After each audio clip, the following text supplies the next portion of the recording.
Zdravo, zdravo dragi moji, dobrodošli nazad na moj kanal, veliki pozdrav.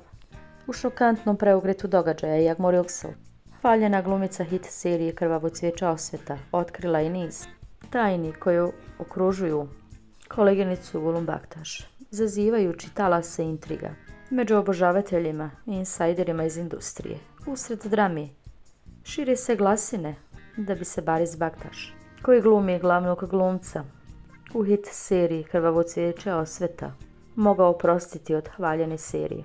Jagmor Yüksel, poznata po svojim zadivljujućim nastupima i zagonetnom prisustvu na i izvan ekrana, nedavno je sjela za ekskluzivni intervju u kojem je razotkrila strogo čuveni misterij oko Gulum Baktaša. Međutim, ono što je do srži potreslo fanove je potencijalni odlazak Borisa Baktaša, ključne figure u seriji Krvavo cvijeće osveta, koju tumači svestrani glumac Boris.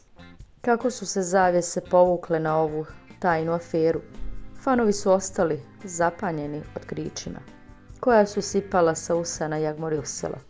Gulum Baktaš, koja je očarala, koja je dugo hvaljena od strane fanova, sa svojim zamršenim slojevima i misterioznim ponašanjem koji zadivljuju publiku od početka serije. Ipak iza fasade, glamura i ravnoteži krije se lavirint tajni koji čekaju da budu razotkrivene.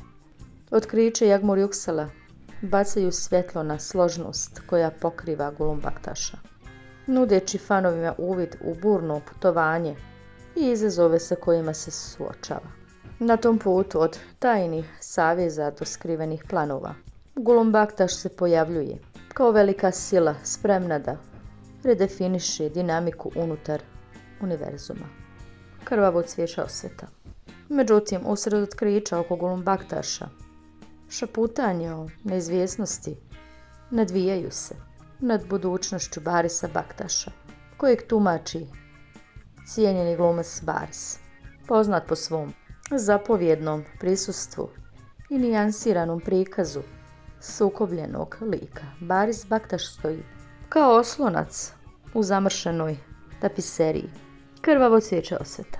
Ipak, kako rastu spekulacije o njegovom potencijalnom odlasku iz serije, fanovi se bore sa neizvjesnošću i iščekivanjem.